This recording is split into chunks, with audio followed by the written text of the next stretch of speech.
გამარჯობათ, მოგესალმებით ძვირფას მაყურებლებო.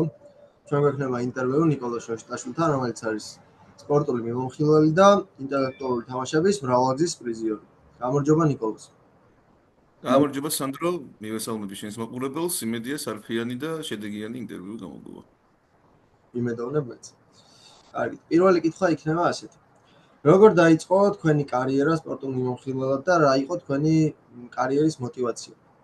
ხო, პირველ რიგში იმას ვიტყვი, რომ სპორტული მიმოხილველი, სპორტული ჟურნალისტი რეალურად არ არის სწორი ფორმა. სწორი ფორმა არის სპორტის მიმოხილველი და სპორტის ჟურნალისტი. სპორტული ჟურნალისტი არის ახალი ამბების წამყვანი, რომელიც ჯიმში დადის კვირაში ორჯერ. თქვა და ეს შეიძლება იყოს სპორტული ჟურნალისტი, ეს ჩვენი პროფესია არის სპორტის მიმოხილველი, სპორტის ჟურნალისტი და არა სპორტული. სამწუხაროდ სპორტული ჟურნალისტი არ ვარ. ძალიან დიდი სუხარებით მინდა ვთქვა. რაც შეეხება ჩემს ეს კარიერას, ბავშვობიდან, როგორც ალბათ თითოეულ რიგით ბავშვს მინდოდა ფეხბურთელობა. ძალიან ადრეულ ასაკში მივხვდი, რომ ამის არც ნიჭი და არც მონდომება არ გამოჩნდა და გადავწყვიტე, რომ ჩემი ფეხბურთისადმი სიყვარული გადამეზარდა ჩემს პროფესიაში და ვიპოვე ეს სპორტის ჟურნალისტიკა ვიპოვე, მე შემდეგ მე-6 კორპუსის გამოჩნდა, სადაც ჩავაბარე ჟურნალისტიკის მიმართულებაზე და იმის მერე ნელ-ნელა პატარა ტემპებით ვიშენებ აი ამ სპორტული ისე მეცნიერულად შემეშალა უკვე სპორტის ჟურნალისტის კარიერას. მუშაობა დავიწყე იქამდე სანამ ჩავაბარებდი. იყო ასეთი საიტი ქომაგები ჯიმ, სავარაუდოდ გახსოვს. დღეს აღარ არის სამწუხაროდ. და იქ ვწერდი სტატიებს, შემდეგ იყო ისტორიანი, შემდეგ იყო სპორტალი და ასე შემდეგ. დღესდღეობით გახლავართ დამოუკიდებელი სპორტის ჟურნალისტი, მიმომხილველი. ძალიან საინტერესო. ჩვენ შეგვიძლია ასევე პარალელი გავავლოთ თქვენს მიღწევებთან ინტელექტუალურ თამაშებში, როგორც ვიცით, მრავალგზის პრიზიორი ხართ. და რომ გითხრათ კონკრეტულად რომელ ორგანიზაციებში და რომელ თამაშებში მიაღწიეთ წარმატებას და რა იყო თავარი სტრატეგია ამ წარმატების გზაზე? მრავალგზის ნამდვილად ვერ დავიბრალებ. სანამ ჩავაბარებდი, მაშინ ვიყავი პირველად აი ესეთ მსგავს თამაშებზე.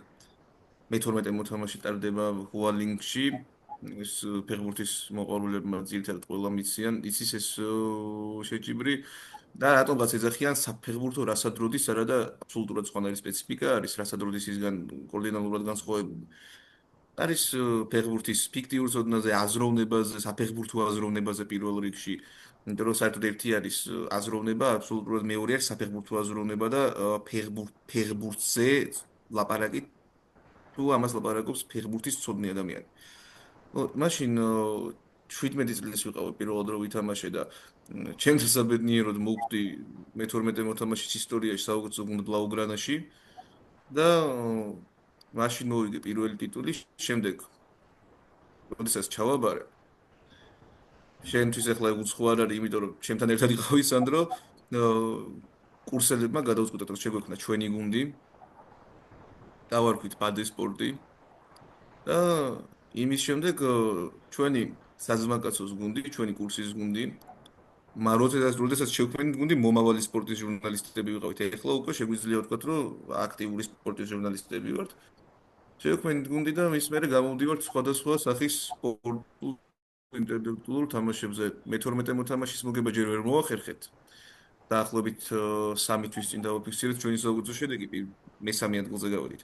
თუმცა ახლა ახალი ინტელექტუალური თამაში გამოჩნდა ჯაბულანი. აქედან მოვიკითხავ, მის ორგანიზატორებს ძალიან კარგი ბიჭები არიან, სხვათა შორის. და იქ რაღაც მაინც უფრო ჩვენებურ ფეხბურთთან უფრო ახლოს არის, იმიტომ რომ უფრო მეტი თანამედროვე ფეხბურთი არის, უფრო მეტი ისეთი ფეხბურთი, რომელიც ჩვენ გვაქვს ნანახი და არა უბრალოდ გამეორებაზე ნანახი, ან უბრალოდ წაკითხული.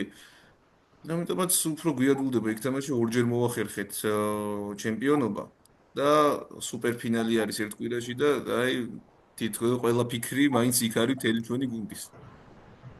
წარმატებები ნამდვილად ძალიან კარგი გამოსვლა ქონდათ, ვადევნები თვალს შორიდან. კარგი, ისე გითხრათ, რომ ბოლო თამაში ჯაბულანიც იყო გუშინ. და სამი საპრიზო ადგილიდან პირველი და მეორე მეექვსე კორპუსის გუნდებმა დავიკავეთ. ერთი ჩვენი ბადესპორტი პირველ ადგილზე გავედით 66 ქულით და მეორე ადგილზე დინამოს ამორტიზებული ტრიბუნა გავიდა 65 ქულით. იგივენაირად ახლა არ განსხვავდება ბადე და დინამოს ამორტიზებული ტრიბუნა ერთმანეთისგან რაღაც მხრივ. ერთი დიდი საძმაკაცოს სამეგობროს ორი გუნდი არის.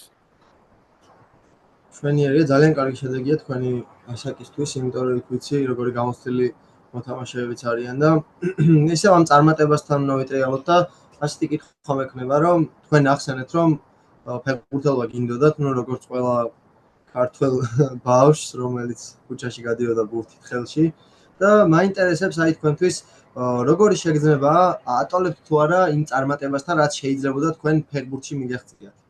იცი რა არის სანდრო, ну რა თქმა უნდა ახლა დატოლება და შედარება რა თქმა უნდა არ შეიძლება არალოგიკური იქნება პირველ რიგში, მაგრამ მაინც ახლა ყველას გვითამაშია ფეხბურთი უბანში, ყველას გვითამაშია ფეხბურთი სახლში, როდესაც მარტოები ვიყავით და აი ჩვენ საძინებლებში გვაქვს მოგებული რამდენჯერმე ჩემპიონთა ლიგა, მსოფლიოს ჩემპიონატი, ოქროს ბურთი ყველა დამეთახმება მაშინ და ერთგვარი გაიგივება და ერთგვარი შედარებები. აი ხატრული უფრო მეტწილად, რა თქმა უნდა, შეიძლება. აი მე მაგალითად ახლა რო გითხარი, 17 წლის ასაკში ვიყავით ხო პირველად 11 მოთამაშე რო ვითამაშე. თან ბლაუგრანაში რაღაც ჩემს საყვარელ გუნდში, ჩემს საყვარელი გუნდის ოფიციალურ ფან-კლუბში. მაშინ ისეთი ადამიანები დახვდნენ იქ, ვისი გულშემატკივარის ვიყავით. დახვდა ტატო ბაციკაძე მაგალითად, რომლის რეპორტაჟებზეც გავიზარდე. და მაშინ გაიგივებული იყო და ის ლეო მესით. ჩემი თავი გაიგივებული ყავდა ანსუ ფატით. იმიტომ რომ მაშინ ანსუ ფატი ახალი შემოსული ტალანტი იყო, დიდი იმედებიც ჰქონდა და ამ სეზონში ძალიან ბევრი მონაკოს თამაშის ყურებას ვაპირებ მარტო ანსუს გამო. ყავდა ჩვენი პატივცემული ლექტორი ნიკოლოს ტაბატაძე, რომელიც დღეს ბადეს გუნდის წევრი არის. ის გაიგებული იყო და ინიესტასთან, მიშო ზაქარეიშვილი კაპიტანი გუნდის გაიგებული იყო და პუიოლთან და რა თქმა უნდა რა ბუნებრივია რა, ძალიან ბუნებრივია და როდესაც ტიტულს ვიგებთ თქვათ, ორჯერ, სამჯერ ხვალციეთ თასი. ერთხელ გავაკეთეთ ლეო მესის პაროდია, როდესაც აი მესიმ მოიგო მსოფლიოს ჩემპიონატი და მსგავსად ავწიეთ თასი, მეორჯერ ხვიჩა კვარაცხელიასავით და მესამედ არაფერი არ გავკეთებია, სხვა დაჟორის მესამედ უბრალოდ ავწიეთ თასი. მაგრამ რა თქმა უნდა, ხდება თავისებური გაიგივებები, თავისებური ფანტაზია, თავისებური შედარებები და ну რა თქმა უნდა, პირველ რიგში გართობის მიზნით. მშვენიერი. როგორც ვიცი, ჟურნალისტიკის ბაკალავრი ხართ, თქვენ დაამთავრეთ ჟურნალისტიკის დიახ, დიახ. უნივერსიტეტ თსევ, როგორც ვიცით, თქვენს უკან დიახ, აი მოჩვენე. ცოტა მიკლია ბატონი მერაბ მეტრეველის 5 ქულაღა 5 კრედიტიღა მაკლია და ბაკალავრის სტატუსი უკვე საინტერესო რომ ერთი მოტივი გამოძრავებს ჩვენ. ну, როგორც ეს 4 წელი რომ შევაფასოთ, რა გამოცდილება მიიღეთ ჟურნალისტიკის განხრით თქვენ? ფასდაუდებელი, მართლაც რომ ფასდაუდებელი და თუ ამ ინტერვიუს, ვიდეოს თუ ამ სიუჟეტს არ ვიცი რა დავარქვა ინტერვიუს, მოდი მაინც ინტერვიუ არის და უძახოთ ინტერვიუ. თუ ამას ნახავს რომელიმე პირველ კურსელი, რომელიც თსეუში ჩააბარებს ჟურნალისტიკის მიმართულებაზე, მინდა უთხრა, რომ პირველი 2 წელი კი იქნებით ძალიან უკმაყოფილოები იმით, რომ არ არის პრაქტიკული არ არის პრაქტიკული საგნები, ეს დაზუთხული თეორია რაში გვჭირდება და ასე შემდეგ, არა მეგობრებო, არა პატივცემულებო, სწორედ ეს მასალა და ეს ცოდნა არის უდიდესი და უმნიშვნელოვანესი, რაც თითოეულმა თქვენგანმა უნდა მიიღოს, იმიტომ რომ არის მაგალითად სხვადასხვა უნივერსიტეტებში პრაქტიკა, სადაც პირველივე კურსიდან პრაქტიკაში უშვებენ ბავშვებს. რასაც ქვია, აგდებენ ცეცხლში ბავშვებს და მე იმათი კურსდამთავრებულები ხედავთ როგორი ჟურნალისტები არიან, არავის წყობს არ ვაყენებ, რა თქმა უნდა, მაგრამ რო ჩავთოთ ტელევიზია, ნებისმიერი ტელეარხი, ხედავთ თუ ვინ როგორი დონის ჟურნალისტი არის, ვინ რამდენ გრამატიკულ შეცდომას უშვებს, ვინ რამდენ უზუსტობას უშვებს, ვინ რამდენ fake news ავრცელებს და ასე შემდეგ. ამიტომ თეორიული ცოდნა არის საჭირო, არის აუცილებელი, საჭირო კი არ არის აუცილებელი და სავალდებულო ჟურნალისტისთვის და შემდეგ ზუსტად TSU-ში შემოდის ორი კურსის მერე ეს პრაქტიკული საგნები, მაგალითად ის საგანი სანდრო, რომელსაც ეხლა ჩვენ ვაკეთებ და რომელიც ფინალურსაც ჩვენ ეხლა ვწერთ, მაგალითად. იგივე და აი ჩვენ მაგალითად ეს საგანი ეს ინტერვიუ რო ჩაგვეწერა პირველ კურსზე, ბევრ უფრო დაბალი ხარისხის იქნებოდა და ძალიან ლოგიკურია. არც ეხლა არ არის შეიძლება უმაღლესი ხარისხის და საუკეთესო ჟურნალისტიკურ სტანდარტებს შეიძლება არც ეხლა არ აკმაყოფილებს, მაგრამ პირველ კურსზე უკეთესი არის.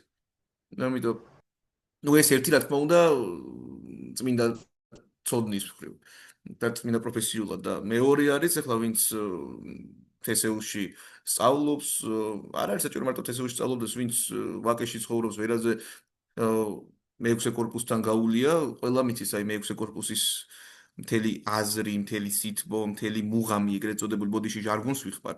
რომ ეს არ არის უბრალოდ კორპუსი, ყველაზე პატარა კორპუსია TSU-ს კორპუსებს შორის და ყველაზე დიდი ურთიერთობა ტრიალებს აქ ახლა მართლა 4 წელი ამაზე ვლაპარაკობ და შეიძლება ცოტა სასაცილოდაც ჟღერდეს რომ აი რა აი ჩემა ეს მე-6 კორპუსიო და მართლა არის ეს აი ურთიერთობა არის, მეგობრობა არის, აი სიტყვებით ვერ აღწერ ხოლმე მე-6 კორპუსში შეგიძლია შეხვიდე მთელი დღე იქ გაატარო, დაიძინო, გაიყვიდო, იმუშაო, დავალებები გააკეთო და თავს გრძნობ როგორც საკუთარ სახლში.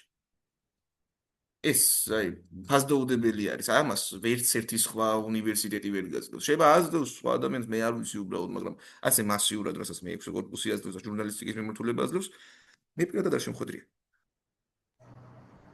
მე-6 კორპუსი მართლაც რომ მაგიური ადგილია, იმიტომ რომ ადამიანებს ერთმანეთთან ცოტა უფრო მარტივად აახლოებს ვიდრე სხვა გარემოებებში. ნუ თქვენი საუბრიდანვე გამომდინარე, როგორც ახსენეთ, ჟურნალისტების ოდნავ კრიტიკაც შეუნიშნეთ თქვენ ტონში და თქვენ საუბარში და მაინტერესებს თქვენი აზრით, როგორი უნდა იყოს სპორტის ჟურნალისტი, რა კრიტერიუმებს უნდა აკმაყოფილებდეს და რა გამორჩეული ნიშა უნდა ქონდეს იმისთვის, რომ წარმატებას მიაღწიოს და თუნდაც ხალხისთვის უფრო კარგად მოსასმენი და კარგად წასაკითხი იყოს მისი სტატიები. პირველ რიგში უნდა იყოს აუცილებელი რაც არის, უნდა ქონდეს ზოგადი განათლება. შეუძლებელი არის რომ ადამიანი განა სპორტის ჟურნალისტი, არამედ უბრალოდ სპორტის მოყვარული იყოს ზოგადი განათლების გარეშე. იმიტომ რომ არ ვიცი ფეხბურთის გულშემატკივართან ქალაქობანას მოგება ძალიან რთულია. მაგალითად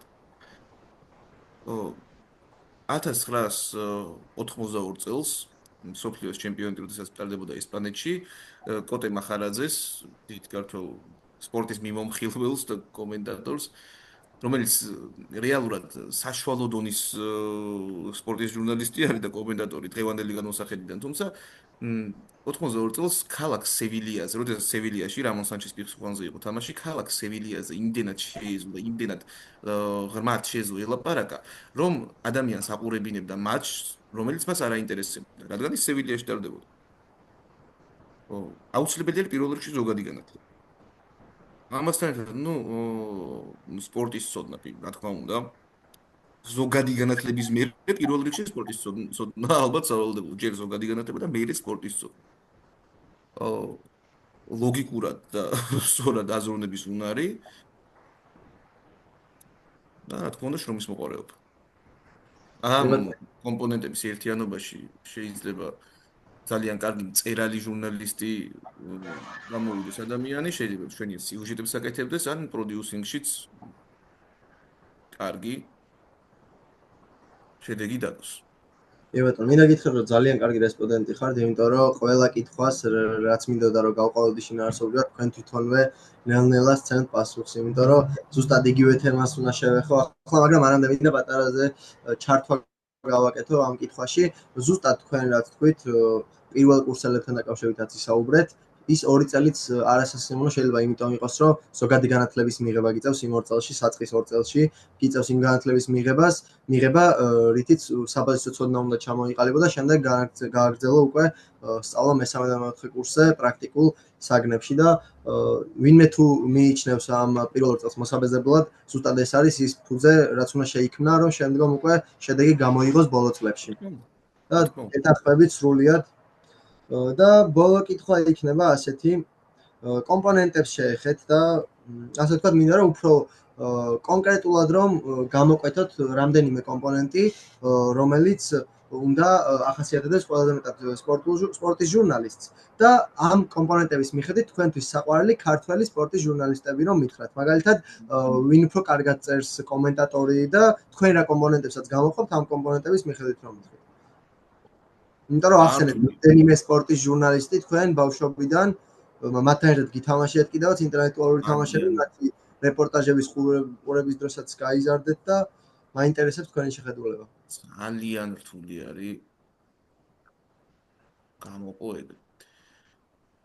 მოდი კომენტატორით დავიწყოთ. ყველაზე აქტუალური ყოველთვის და ყველაზე პოპულარული სწორედ ეს მიმართულება არის სპორტის ჟურნალისტიკაში. აი მეექვსე კორპუსშიც ვინც აბარებს სპორტის ჟურნალისტიკის განხრით, უმეტესად საკომენტატორო ხელოვნებაზე დაუფლების მიზნით ხოლმე და სამწუხაროდ არ არის აი ეს გამოკვეთილი საგანი საფეხბურთო ან თუ გინდა სპორტის კომენტირება და რა რატომაც არის სიამოვნებით ვიხილავდი მე პირადად. ბავშვობიდან ახლა ძალიან უნამუსობა იქნება რომ არ ვთქვა მე დატო ბაციკაძე, იმიტომ რომ დატო ბაციკაძეს რეპორტაჟებზე როგორც თქვი მართლა გაზრდილი ვარ, თუ არ ჩავთვლი იმ ადამიანებს, ვისაც ერთად ყოველდღიურობას ვატარებ დედაჩემი, მამაჩემი, ჩემი და ბებია-ჩემი, პაპა-ჩემი, აი ამ ადამიანებს თუ არ ჩავთვლით, ალბათ ყველაზე მეტი ცხოვრებაში დატო ბაციკაძეს ვიზმაკ მოსმენილი. ბავშვობიდან მოყოლებული. და ეს მარტო იმის გამო არ ხდებოდა რომ სხვა ალტერნატივა არ მქონდა, მქონდა ალტერნატივა რომ სხვა არცეს მეყურებინა, მაგრამ სულ რაღაცნაირად ძალიან მიყვარდა ტატოს თუნდაც თუ გინდა ხმის ტემბრი, თუ გინდა მისი სტილი კომენტატორობის დინჯი, შემეცნებითი და გამოვარჩევდი ტატოს, მაგრამ მიუხედავად იმის გამო რომ ის დღეს არ არის აქტიური საფეხბურთო კომენტატორია, აქტიური საფეხბურთო კომენტატორებიდან სეტანტა სპორტის კომენტატორებს ვერ გავწდები. მიუხედავად სპორტის მიმართ ჩემი უდიდესი სიყვარულისა, დღეს ქვეყნის საუკეთესო კომენტატორები არიან სეტანტა სპორტში და მე გამოვარჩევდი ორ ადამიანს, ერთი არის ანდრო ხელაძე, რომელსაც თავისი საკუთარი სტილი აქვს, წინვალე სტილი აქვს და მომაჯადოებელი სტილი აქვს, რითაც შეუძლია რომ ადამიანი მიიპყროს ბოლომდე რეპორტაჟთან და მეორე ნიკა ტაბატაძეს ვიტყვი, იმიტომ რომ სწორედ აი ეს ერუდირებული ის ამასთან ერთად მომენტებში გამხატვრებული საფეხბურთო სტილი, რომელიც მე ძალიან მიყვარდა, რომელიც სტილიც ჰქონდათ რუს კომენტატორებს თუ გახსოვთ სეტანტაზე ადრე. ძალიან აი კარგი საყურებელი არის ეგეთ დროს ფეხბურთი, თან მით უმეტეს როდესაც ყველაფერი ტემპში ხდება თამაშის რიტმთან ერთად იცვლება კომენტატორის რიტმიც და აი სწორედ ეს ყველაზე კარგად დაბალანსებული ჩემი აზრით არის ნიკოლოზ ტაბატაძეში. შემდეგ ხომ წერალ ჟურნალისტებზე თუ წავედით, აი აქ არის ძალიან დიდი კონკურენცია. ისევ არ შეიძლება რომ ბატონი ნიკოლოზი არ ვახსენოთ, წინვალე კალამი აქვს ბატონ ნიკოლოზს, იქ თუ გინდა ინდიგოზე შეგვიძლია მისი სტატიები წავიკითხოთ, იგივე ახლა ცოტა ხნის წინ თვითონ ახალი თავის პროექტი დაიწყო ტაფსონა და იქაც საფეხბურთო გურმანს შეუძლია რომ შვენიერი ტექსტები იკითხოს.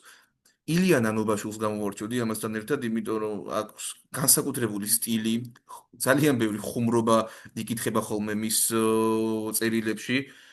კიდე აი ძალიან ბევრი მახსენდება, ახლა არ ვიცი ვინ რომელი გამოყო ზურაბ ბიძველიას ვახსენებ აუცილებლად, იმიტომ რომ ის ტავერნა ქონდა თუ არ ვცდები.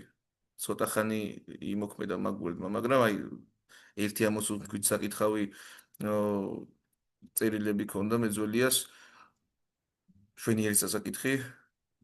შეიძლება ძველი სარბიელელები შეიძლება გამოყო ილია ბაბუნაშვილი, იგივე კობაინა სარიძე ვერ ვიტყვი და გიუახვლედიანს ვერ დავასახელებ ახლა მე ამ სიაში, იმიტომ რომ გიუახვლედიანის სტატიები ბევრი არ მაქვს საკითხული ნამდვილად, თუმცა ახლა აკამურჩილაძეს